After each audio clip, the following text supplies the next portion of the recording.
Se você trouxe a sua Bíblia, ou às vezes no celular, ou se você não tiver também, não tem problema, vai projetar aqui.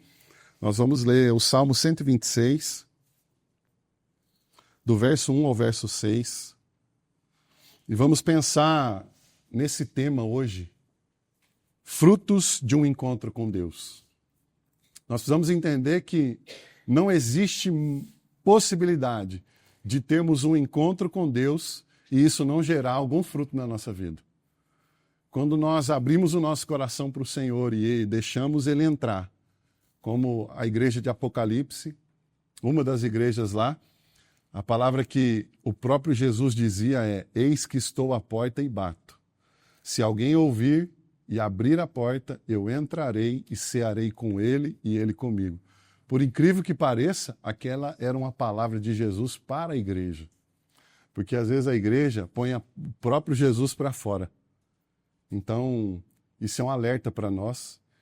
Então, quando nós temos esse encontro com Deus, com certeza isso vai gerar em nós frutos. Esse é o desejo do nosso coração nessa noite, que nós saiamos daqui com frutos, amém? Você quer sair daqui com fruto no seu coração? Frutos bons, frutos que vêm de Deus. Se vem de Deus, são só frutos bons, né? Então vamos ler aí Salmo 126. Pode ficar sentado mesmo. Diz assim: quando o Senhor restaurou a sorte de Sião, ficamos como quem sonha. Então a nossa boca se encheu de riso e a nossa língua de júbilo. Então entre as nações se dizia: grandes coisas o Senhor tem feito por eles. Com efeito, grandes coisas fez o Senhor por nós. Por isso estamos alegres. Restaura, Senhor, a nossa sorte, como as torrentes do Neguebe. Os que com lágrimas semeiam, com júbilo ceifarão. Quem sai andando e chorando enquanto semeia, voltará com júbilo trazendo os seus feixes. Vamos orar novamente? Feche seus olhos. Deus querido, obrigado nessa noite por essa palavra que nós vamos ouvir da parte do Senhor.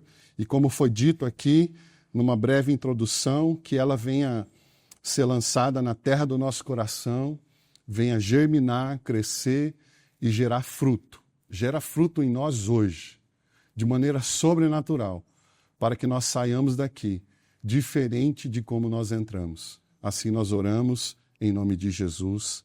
Amém. Meus queridos, quando a gente olha para o Antigo Testamento, nós vamos ver todo um segmento, um trabalho de Deus com o seu povo. Se tem um povo que dá trabalho para o Senhor, é o povo dele. E a gente vê o tempo todo um controle soberano de Deus. Sempre quando o seu povo se desvia dos caminhos, Deus tem os seus meios para trazer o seu povo de volta para o caminho. Às vezes a gente vive situações que a gente não entende. Eu sempre digo que a gente precisa tomar cuidado com as reclamações que a gente faz diante das situações que nós estamos vivendo, porque mais de 95% delas são fruto das próprias escolhas que nós fizemos. Então, às vezes, a gente está reclamando das escolhas que a gente mesmo fez. E sempre digo também que nós, como seres humanos, nós não somos bons em fazer escolhas. Nós achamos que sabemos fazer escolhas boas. Mas, na maioria das vezes, se nós não colocarmos as portas que estão diante de nós, para que Deus nos oriente onde a gente entra, a gente vai, como diz o ditado, meter os pés pelas mãos. E é assim. É assim porque a Bíblia diz que o nosso coração é enganoso. E tem uma frase do diabo que roda aí fora que fala assim, ó: segue o seu coração. Essa é a maior armadilha. Porque o coração do homem é enganoso. Sabe o que a Bíblia fala sobre o coração do homem? Que é mais corrupto do que todas as coisas. Então o fato é que nós não sabemos tomar decisões e escolhas sensatas se não forem direcionadas pelo próprio Deus, através de uma ação do Espírito Santo ou da sua palavra. E olhando para esse contexto, então, de povo de Deus e caminhada, e o povo que se afasta, que sai dos caminhos, e Deus, na sua estratégia, no seu amor, Ele os traz de volta, nós vamos olhar para esse salmo, Salmo 126. É um salmo que é cantado, tem uma música, Salmo 126. Porque ele vai envolver aqui um contexto que a gente pode comparar com a nossa vida. Do verso 1 ao verso 3, você pode ver que ele usa só verbos no passado. Quem aqui tem um passado? Todos nós temos um passado, né? Do verso 4 ele fala sobre o presente. E nós estamos aqui no presente, não é? E do verso 5 e 6, ele fala sobre o futuro. E nós cremos que, assim como nesse verso, Deus tem um futuro proposto para nós. Amém? E nós vamos ver, então, que quando a gente olha para a história desse povo aqui, teve uma época em que o povo de Deus vivia como nação unida. Mas por alguns problemas que a gente não tem tempo para falar aqui hoje, essa nação se dividiu em 10 tribos para um lado e 2 para o outro. As 10 tribos do Reino do Norte, por uma vida de comportamento longe de Deus, e Deus tem os seus meios para trazer o seu povo de volta, para, de certa maneira, tentar abrir os olhos do povo, ele envia o Império Assírio para tomar cativo o Reino do Norte. Aproximadamente 100 anos depois, o Reino do Sul, com capital em Jerusalém, também chamado Judá, é tomado pelo Império Babilônico. Justamente porque o povo decidiu viver uma vida de idolatria, uma vida longe dos caminhos do Senhor, e Deus, como aquele que nos ama, ele age, como eu disse, de alguma maneira para nos trazer de volta aos caminhos dele. E eu quero nessa noite fazer com que você pense então e faça uma correlação dos tempos que estão sendo expostos aqui nesse texto. Talvez, preste atenção, o passado para esse povo seja o momento que você está vivendo agora, seja a sua atualidade. E você vai entender então onde que o encontro com Deus vai trazer uma mudança sobre a sua vida. Quais são as transformações que um encontro com Deus pode operar no seu coração e no meu coração. E, como eu disse, talvez alguns pontos que eu vou falar aqui, você vai identificar não como o seu passado, mas como o seu passado e a sua atual condição. E Deus quer falar ao seu coração a respeito disso.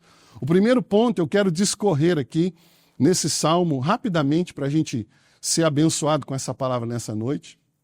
No verso 1 diz assim, quando o Senhor restaurou.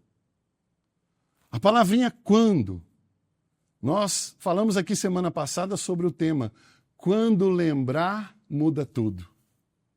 O momento em que nós lembramos é o momento em que muda tudo. Essa palavra quando é um relembrar ao coração daquele povo a respeito daquilo que Deus havia feito na vida deles. Quando o Senhor restaurou. O primeiro ponto é justamente esse. O encontro faz renascer a esperança. Aquele povo, na sua história, teve um encontro com Deus, Deus interviu na história deles e os retira do cativeiro babilônico que eu acabei de falar para vocês. A Bíblia diz que o cativeiro duraria 70 anos. E a promessa se cumpre. E Deus resgata aquele povo daquele cativeiro. E eles se lembram, então, quando o Senhor... É como se ele estivesse dizendo, lembra? Adriano, lembra quando Deus fez isso? Ô, fulano, lembra quando Deus fez isso? Você lembra? Você lembra como foi bom? É isso que ele está falando. Quando o Senhor restaurou, ele está lembrando daquele momento. Qual era o momento? Qual era a situação que aquele povo vivia? Era uma situação de escravidão.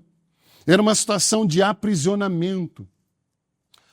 Olha só, eles tinham uma terra, eles tinham um povo, eles tinham uma rotina, e de repente, por causa do seu comportamento contra a vontade de Deus, Deus envia o Império Babilônico e leva cativo aquele povo. Aquele povo perdeu a sua terra. Aquele povo perdeu quase que à beira da sua identidade, quase. Aquele povo perdeu as suas propriedades, os seus bens. Muitos deles perderam contato com familiares, porque eles foram levados cativos em tempos diferentes. Teve a primeira leva, a segunda leva, a terceira leva. Então aquele povo, por causa de tudo aquilo, perdeu casa, perdeu terra. Aquele povo perdeu a liberdade que tinha. Aquele povo estava aprisionado. Eles passaram a não ter uma pátria para defender por causa dos seus maus comportamentos. E tudo isso, o que você acha que isso desencadeou no coração deles? Quando as coisas começam a dar errado na sua vida, você fica feliz? Você acha que quando as coisas começam a dar errado na sua vida, você fica mais esperançoso? Nossa, mais um BO na minha vida. Como que você reage? Mais uma coisa que deu errado. Que bênção, é assim que você reage? Você acha que o seu nível de esperança aumenta ou diminui? É lógico que diminui. E aquele povo, diante de tudo que estava vivendo, aumentava a sua falta de esperança. A sua perspectiva, os seus sonhos cada vez mais iam buraco abaixo. Cada vez mais. Assim está esse mundo aí hoje. Quantas pessoas estão aí fora dizendo, isso aí não vai mudar não. A gente ouve isso todo dia.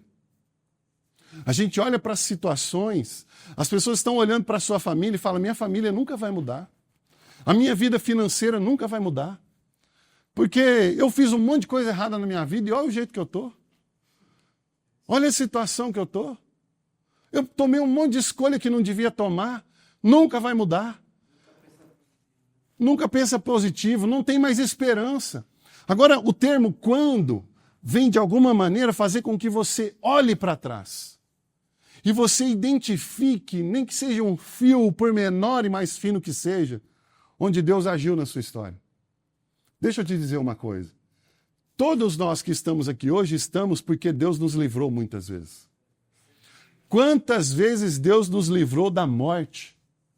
Isso já é uma notícia de esperança. Mas o contexto que eles viviam aprisionados, quando eles foram tomados, o império que estava dominante na época era o Império Babilônico.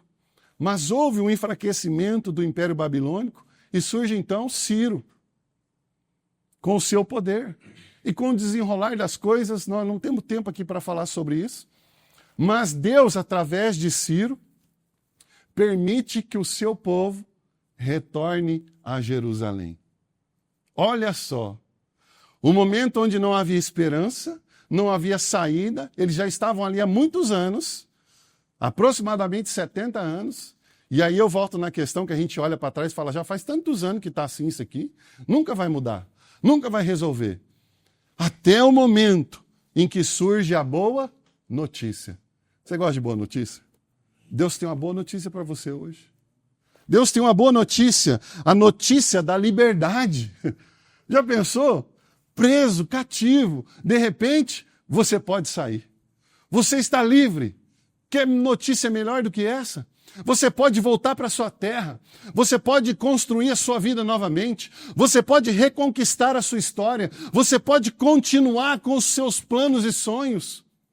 Você quer melhor notícia do que essa? A boa notícia chega, aquilo que era inesperado, aquilo que era inacreditável, um milagre chega. Você precisa olhar para essa palavra e entender que quando a gente olha para o nosso contexto hoje, a melhor notícia que nós podemos receber se chama Jesus. Jesus é a boa notícia. Você sabe por quê? Quantos de nós vivemos aprisionados em cadeias? Quantos estão lá fora presos nos vícios, presos num tanto de situação que não consegue sair, preso na pior cadeia de todas, que se chama pecado. Lembra da pandemia? Um vírus que matou tanta gente? Milhares de pessoas. Talvez você tenha perdido um ente querido, uma pessoa que você amava, um vizinho, um amigo, um irmão. Mas deixa eu te dizer uma coisa. Existe um vírus pior do que o câncer. Existe um vírus pior do que o coronavírus, e ele se chama pecado. Porque a Bíblia diz que o pecado sendo consumado, ele gera a morte. Lembra que a gente falou semana passada que a morte é a cadeia mais eficaz que existe? Você já viu de maneira natural um morto sair da cova? Eu já vi a cova sendo aberta de fora para dentro, de dentro para fora não. É por isso que nós precisamos chamar Jesus para a nossa cova. Jesus está aqui hoje diante da cova da sua alma, diante da cova da sua situação. E ele vai dizer para você hoje o que ele disse para Lázaro: vem para fora. E a palavra de Deus se cumpre quando você ouve a voz dele. Mas você precisa ouvir a voz dele. E a Bíblia diz que quando Lázaro ouviu a voz, a Bíblia diz assim: saiu aquele que estivera morto, com as mãos atadas, os seus braços atados. Porque quando Jesus entra na nossa vida, não é tudo que resolve assim de uma hora para outra. Aí, o Isaías 61, de 1 a 3, fala sobre essa esperança chamada Jesus. Olha o que diz o texto. O Espírito do Senhor, é uma promessa sobre Jesus, tá? O Espírito do Senhor Deus está sobre mim, porque o Senhor me ungiu a pregar boas novas, boas notícias aos quebrantados. Enviou-me a curar os quebrantados de coração, a proclamar libertação aos cativos e pôr em liberdade os algemados. Não existe ninguém melhor do que Jesus para trazer liberdade, libertação, livramento. Não existe. A promessa estava sobre ele, está sobre ele. O verso 2 diz: a apregoar o ano aceitável do Senhor e o dia da vingança do nosso Deus, a consolar todos os que choram e pôr sobre os que em Sião estão de luto. Sião, o nome da nossa igreja é Zion, que é a nomenclatura em inglês para a palavra Sião, que vem de Monte Sião. O Monte Sião é o monte sobre praticamente onde a cidade de Jerusalém foi construída. E mais para frente nós vamos entender um pouquinho mais sobre isso aqui. E a pôr sobre os que estão em Sião, estão de luto, uma coroa em vez de cinzas, óleo de alegria em vez de pranto, vestes de louvor em vez de espírito angustiado. Você quer alguém melhor do que Jesus para gerar transformação na sua vida? Liberdade. Olha o que ele fala: coroa em vez de cinzas, óleo de alegria em vez de pranto, vestes de louvor em vez de espírito angustiado. A boa notícia chegou e ela se chama Jesus. Ainda no verso 1, nós vamos ver que o encontro com Deus, ele liberta o seu povo. O verso fala assim, ó: quando o Senhor restaurou.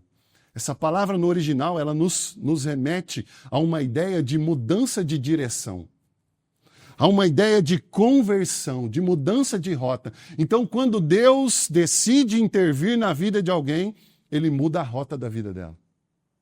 Porque sem Deus, sem Jesus, nós caminhamos em direção à perdição eterna, à condenação eterna. Quando nós encontramos Jesus, por isso que fala, fulano se converteu. Porque quando Jesus entra na vida de uma pessoa, ele converte a rota da vida dela. E o verso 1 fala, né? Restaurou, é quando o Senhor restaurou a sorte. Essa palavra aqui, no original também, sorte, ela remete a cativeiro. Deus é especialista em libertar os cativos, em quebrar as cadeias. O que é que na sua vida é como uma cadeia hoje? O que é que te aprisiona? O que é que talvez até você tenha vontade, mas você não consegue deixar? Você precisa clamar por Jesus como a boa notícia que vem para libertar. A terceira situação que nós precisamos pensar é que o encontro de restauração, o encontro com Deus, ele gera restauração da comunhão com Ele. Ainda no verso 1, olha a riqueza desse texto. Restaurou a sorte de Sião. Sião, como eu disse para você, é o monte sobre onde praticamente a cidade de Jerusalém foi construída. E quando ele está dizendo isso aqui, ele está querendo dizer que quando Deus intervém ali e a sorte de Sião foi mudada, ele está querendo dizer nada mais, nada menos a respeito de uma restauração da comunhão daquele povo com Deus. Sabe por quê? Porque Sião é símbolo de lugar de adoração. Se você pesquisar e for estudar sobre a palavra, sobre o Monte Sião, você vai entender que é o lugar de entrega.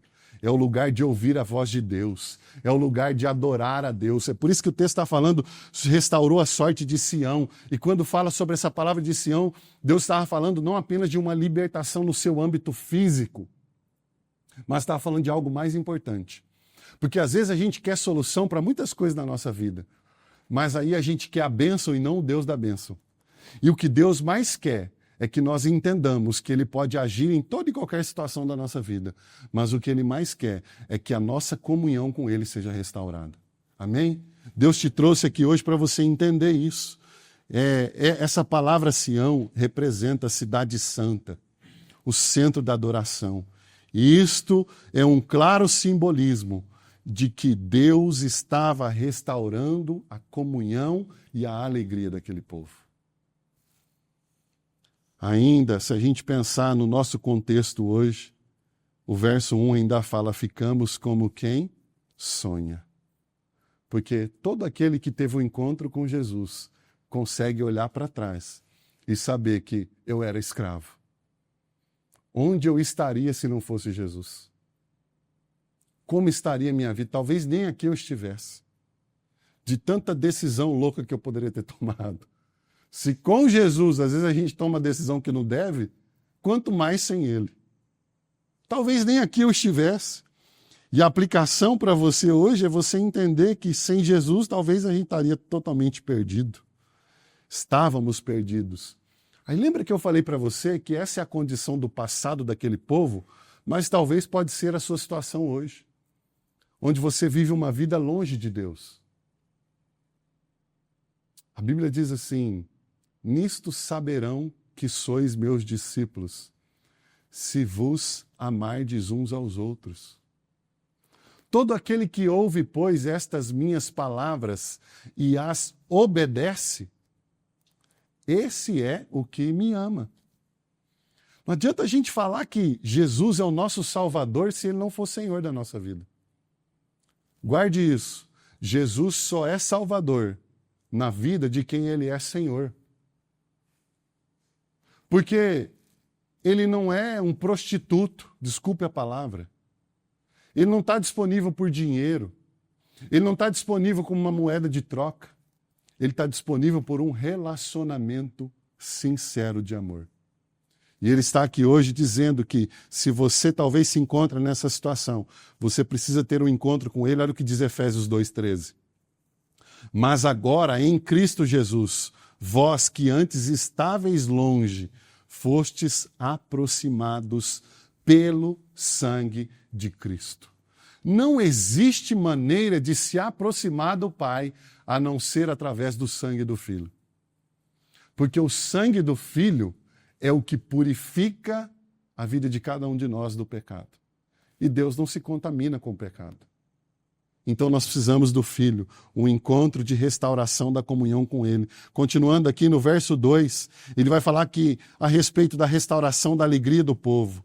O verso 2 fala assim, então a nossa boca se encheu de riso e a nossa língua de júbilo. Eu não sei se você viu há um tempo atrás, uns dias atrás, eu vi aí um vídeo de uma moça que comprou uma telecena. Vocês viram? E ela começou a riscar lá. E até onde eu sei, telecena é um negócio muito antigo, né? Até onde eu sei, para a pessoa ganhar lá, por exemplo, a casa, tem que aparecer 3 casas, não é? O prêmio de 15 mil tem que aparecer 3 vezes 15 mil, certo? E aí a moça começou a riscar o negócio lá, apareceu 15 mil. E ela já endoidou. Ganhei 15 mil. E os amigos ali perto, né, os parentes, o marido, às vezes já cresceu os olhos, já falou, 15 conto, você é besta. E ela continuou riscando, de repente apareceu uma casa. Nossa, que alegria, ganhou uma casa. E aí a moça ajoelhou, começou a agradecer a Deus, sabe? E depois teve outro prêmio que apareceu lá, mas para ganhar tinha que aparecer 3 iguais. Ela não entendeu. Ela não entendeu. E a alegria dela foi frustrada. Deixa eu te dizer, o mundo tem uma alegria que vai se frustrar para nós. O mundo não tem nada para oferecer para nós. Somente Jesus vai trazer para nós a alegria perfeita, plena, satisfatória. Então, nós não podemos andar como aquela moça. Que dó que eu fiquei dela. Porque, pior ainda, foi filmado. E aí aparece... Essa semana eu vi um negócio interessante. O Facebook não é do diabo, não, mas ele tem uma conta lá. Tem um pastor amigo meu que dizia assim que o diabo ajuda a fazer, mas não ajuda a esconder. E aí foi filmado a alegria frustrada daquela mulher. Deixa eu te dizer, não viva uma vida com alegria frustrada. Jesus tem uma paz que excede todo o entendimento. E ele tem, então, uma restauração de alegria. Então a nossa boca se encheu de riso e a nossa língua de júbilo.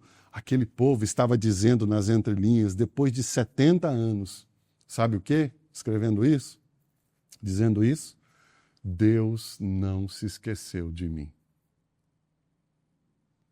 Talvez você tenha vivido por um período de frustrações, de dores, de sofrimento, de uma alegria virtual, uma alegria passageira. Você vive de amores em amores, de gastos em gastos, de prazeres em prazeres. E quando você menos espera, você está no travesseiro chorando. Porque nada preenche o vazio que tem dentro de você. Nada. Agora, quando isso acontece, aquele povo estava dizendo, Deus não se esqueceu de nós. E você está aqui hoje não por vontade própria em primeira instância, ainda que você ache que você veio aqui à toa, Deus trouxe você aqui para dizer para você, eu não me esqueci de você. Eu tenho um propósito para a sua vida. Aquele povo nas entrelinhas estava dizendo, Deus não morreu, Ele está vivo, Ele se levantou do trono, Ele se importa conosco. Deus está dizendo para nós hoje que Ele se importa comigo e com você. O salmista registra assim, o que muitas vezes eu me sinto assim. O Salmo fala assim, quem é o homem para que dele te lembres? E às vezes eu falo assim, Deus, quem sou eu para o Senhor se lembrar de mim? Nós temos aproximadamente 8 bilhões de pessoas no mundo. E deixa eu te dizer, Deus sabe quem você é. E Ele ama você de maneira incondicional.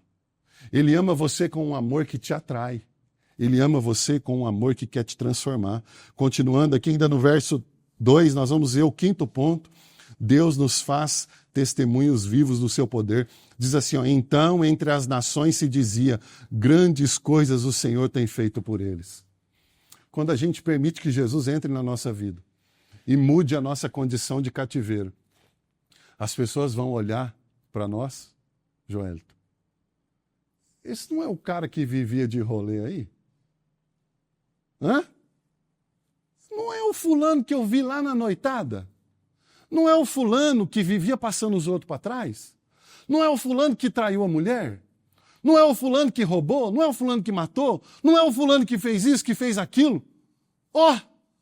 Como ele está assim hoje? Como? Não se explica. Porque quando a gente tem um encontro com Deus, Ele muda a rota da nossa vida. E o testemunho serve não só para nós, mas para aqueles que estão à nossa volta.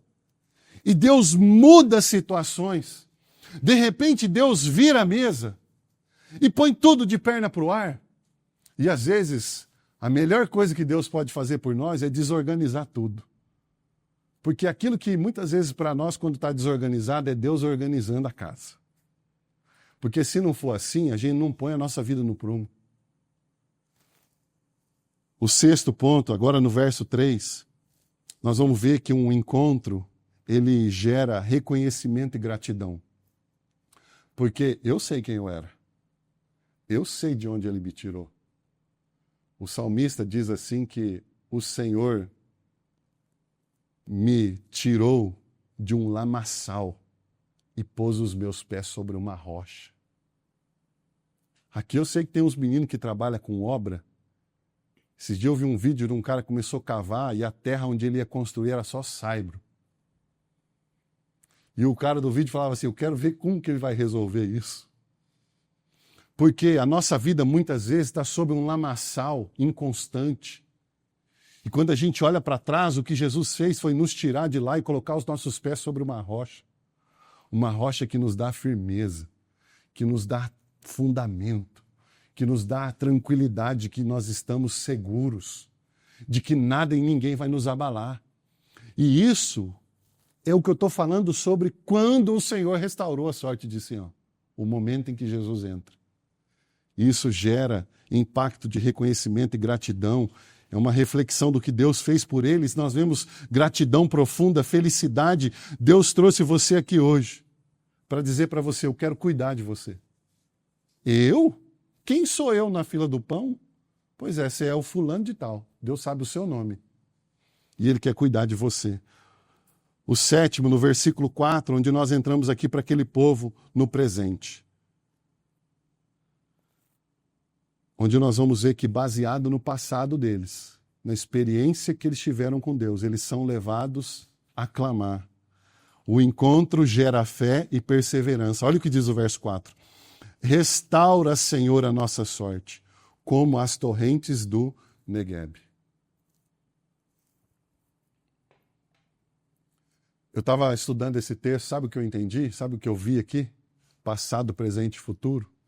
Falando de passado, nós estávamos falando sobre um momento de transformação, onde Jesus entra e a gente entrega a nossa vida para Jesus e a gente fala, não, a partir de hoje eu quero viver para a glória do Senhor, eu quero viver da melhor maneira possível. Não é que a gente não vai errar, nós vamos errar, mas eu quero fazer o que é certo. Mas aí, amanhã é segunda-feira, gente. Deixa eu te dizer, o BO vai estar lá no seu trabalho te esperando. É ou não é?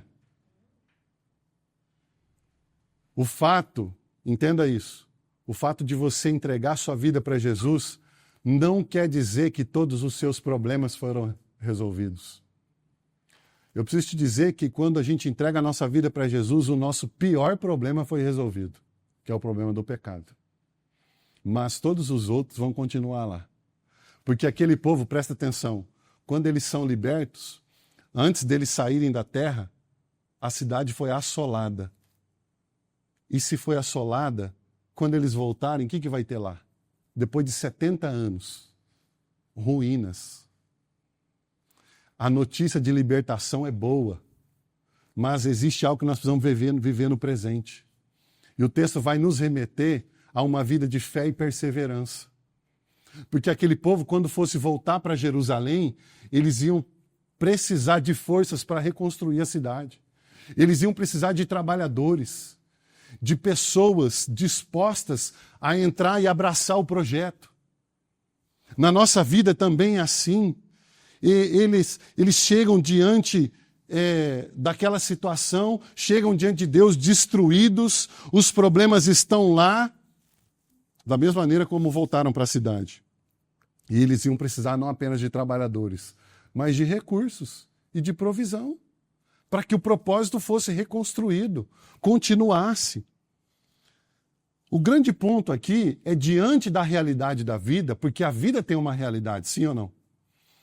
Se você entrega a sua vida para Jesus hoje, se você ainda não fez isso, se você entende que você precisa ser liberto do cativeiro do pecado, entrega a sua vida para Jesus, deixa eu te dizer uma coisa. Amanhã, a tentação vai estar lá. As dificuldades vão estar lá. O boleto vai estar lá para pagar. Ai, Jesus não pagou o meu boleto? Não pagou, filho. Ele pagou a dívida do pecado. Mas o boleto que a gente foi e fez, ele não pagou, não. E vai estar lá. Às vezes, o problema do seu relacionamento vai estar lá. O problema do seu estudo, da sua faculdade, vai estar lá. A situação complicada vai estar lá para você resolver. Sabe o que você vai precisar? Fé e perseverança. E aí eles mostram aqui no verso 4, restaura, Senhor, a nossa sorte como as torrentes do Negueb. E a palavra vem então para dizer para você que você não deve desanimar. A sequidão, a crise, os problemas não podem ser um fator desanimador da sua caminhada. Você precisa enfrentar isso. Quando o texto fala sobre torrentes do Negueb, ele está falando sobre um deserto. Talvez o mais árido de todos. O mais seco de todos. O mais infértil de todos. Presta atenção no que eu vou te falar. O deserto do Negueb passa aproximadamente 11 meses do ano seco. Mas existe um período onde Deus manda a chuva. E quando a chuva vem, traz à memória deles o que está registrado aqui sobre as torrentes do Negueb. Porque quando a chuva vem, a água desce, as coisas andam, as coisas caminham. Estão ouvindo o som aqui? É aí, Ana? Hã? É um celular aí? Ah, é? Alguém está se comunicando aí no rádio do capacete. Onde você está? Onde você está? Eu estou ouvindo sobre as torrentes do Negueb agora. E algo sobrenatural acontece. Quando a chuva vem, se você olhar vídeos na internet, você vai ver aquele trem seco. De repente vem uma torrente de água. E por onde aquele rio passa, a vida brota.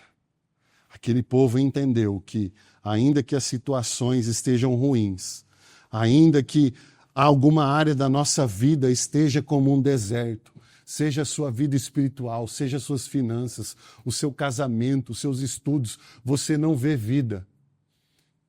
Você precisa clamar como aquele povo clamou. Restaura nossa sorte como as torrentes do Negueb. E Deus está disposto a trazer restauração sobre o seu coração, sobre o seu casamento, sobre os seus filhos, a sua vida profissional. E aqui eu caminho para o final, onde o verso 5 e 6 nos remete ao que está pela frente.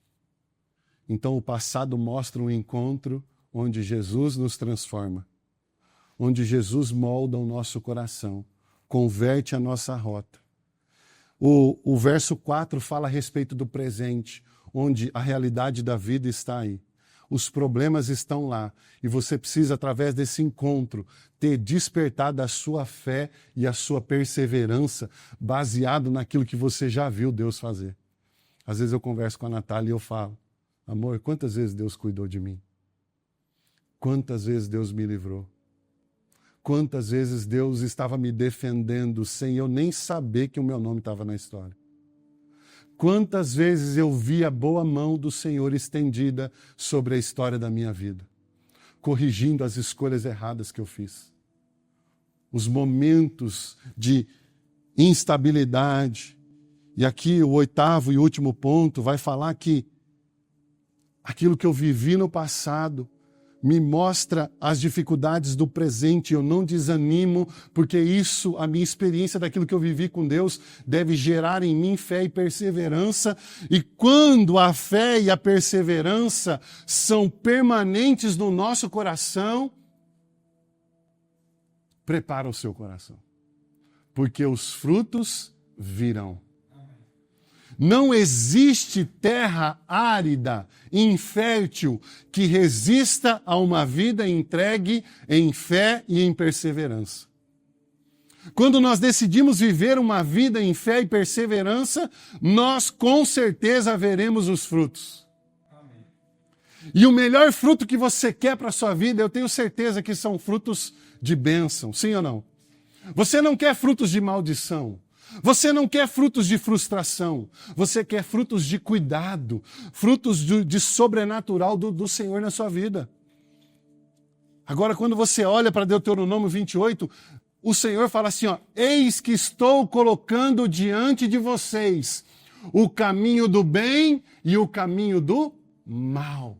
Escolhe, pois, o caminho das bênçãos.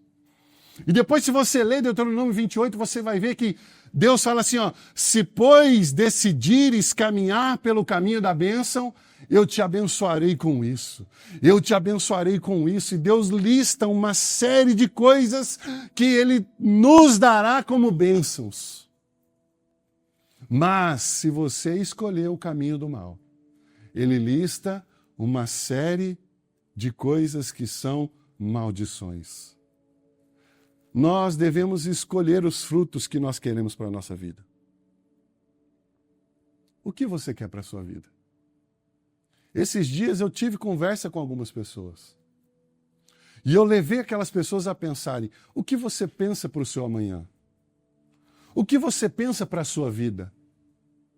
Eu já vou fazer 43 anos, não parece, não tem nem como saber. Você sabe o que eu estou te falando. Mas eu passei dos 40, é ribanceira. O que eu quero para a minha vida? Eu não sei se eu vou estar vivo amanhã. Para onde eu vou?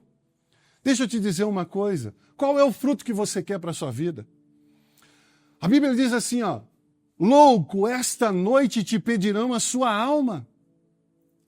O que você tem preparado e para quem será? Deus tem frutos de bênçãos para nós. A vida não é fácil. A vida é cheia de lutas. Mas a vida sem Deus é a pior de todas. A vida sem Jesus é o pior fracasso de todos. O texto de Coríntios fala assim, ó, que se a nossa esperança em Cristo, presta atenção, se a nossa esperança em Cristo se resume apenas a esta vida, nós somos os mais infelizes de todos os homens. A minha esperança em Cristo é somente para essa vida quando eu só penso nessa vida. Quando eu só quero bênção. Quando eu só quero dinheiro na minha conta. Dinheiro é bom? É bom. Quem não quer dinheiro? Como diz o Cláudio Duarte, se você não quiser, eu te passo o Pix. Dinheiro é bom, mas ele não pode, ele é um péssimo senhor. Quem não quer saúde nessa vida? Todo mundo quer. Quem não quer prosperar? Quem não quer ter uma família boa? Quem não quer viver o que essa vida tem de bom para dar? Todo mundo quer. Mas a gente precisa entender os propósitos que nos levam para a eternidade. Porque mais cedo ou mais tarde, nós do pó viemos e ao pó voltaremos. E o que você tem preparado? Quais são os frutos que você quer para a sua vida? Você quer enfrentar uma vida chorando, mas ver frutos de bênção? Você quer enfrentar a realidade da vida que o crente verdadeiro não vive uma vida mar de rosas, não. O cristão genuíno não é 1001 maravilha, não. É pauleira. É não aqui, é não ali, é não lá, é não cá. E o trem segue. Porque a gente precisa vencer a nossa carne. E o Salmo, o verso 5 e 6, vai nos remeter a isso. A algo tremendo. Os que com lágrimas semeiam, com júbilo ceifarão. Deixa eu te dizer, quem mexe com o agro sabe que é preciso, nem que seja um pouquinho de fé, para semear. Tem muitos tipos de semeaduras que o cara planta e ele pede a Deus que chova, porque senão ele não colhe nada. Você entende que é necessário fé? Você entende que na nossa vida, como Deus falou comigo hoje nessa palavra, estudando em casa? Porque muitas coisas vão exigir de nós fé. Passos de fé. Pastor, eu não dou conta. Dá um passo de fé. Pastor, eu não consigo ficar sem um rabo de saia. Dá um passo de fé. Pastor, eu não consigo ficar sem passar ninguém para trás. Dá um passo de fé. Decide no seu coração. Fala, Jesus, beira a heresia isso aqui que eu vou te falar, né? Eu vou dar uma chance para o Senhor. É como se Jesus precisasse de uma chance. Finge que ele precisa de uma chance. Porque se ele vier com machado, pau, pronto, caiu. Mas finge que ele precisa de uma chance. Fala, eu vou dar uma oportunidade para Deus mudar a minha vida. Entra nessa ilusão que você vai dar uma oportunidade para ele. E você vai ver o que ele vai fazer. O Salmo fala, os que com lágrimas semeiam. Isso nos mostra que nós precisamos semear com fé. Apesar das situações. Apesar das más notícias. O verso 6 fala, quem sai? Sabe o que está falando? De não ficar parado. De se mover em direção àquilo que Deus tem. Eu queria convidar você para ficar de pé.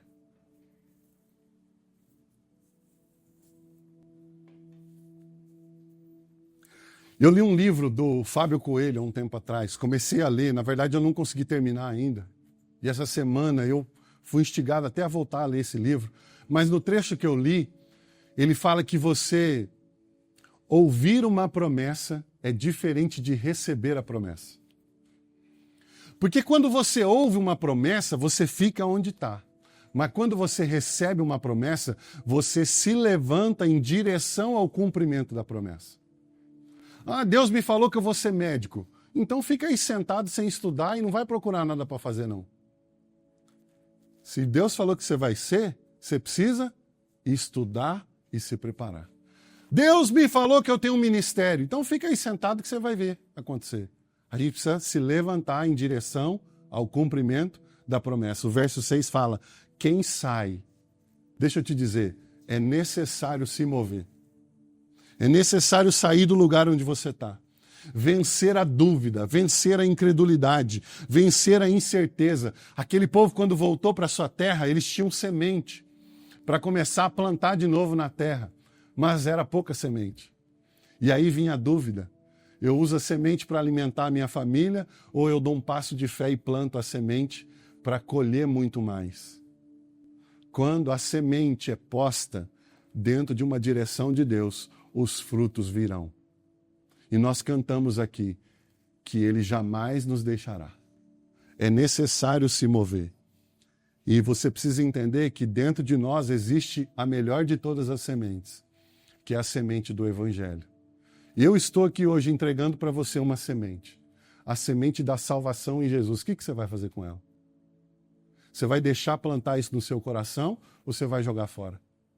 Ou isso vai ficar em terra, solo arenoso, que vai bater o sol e amanhã ser a mesma pessoa? Ou você vai ser descuidado com essa semente e, como diz a parábola, o pássaro veio e roubou a semente. Que o seu coração nessa noite seja como uma terra fértil, onde essa palavra semeada gere vida. O verso 6 fala assim, ó, andando e chorando. Quem sai andando e chorando enquanto semeia, voltará com júbilo trazendo os seus feixes. Você precisa entender que Deus nos chama para sermos carregadores da semente da eternidade. Faça a melhor escolha hoje. Escolha Jesus na sua vida. Escolha mudar a rota da sua vida. Eu disse no início, Deus não nos trouxe aqui por acaso. Eu disse no início que Deus tinha uma palavra para o seu coração. Eu disse no início que essa palavra era uma palavra que podia mudar a sua história. Eu queria convidar você para fechar os seus olhos agora.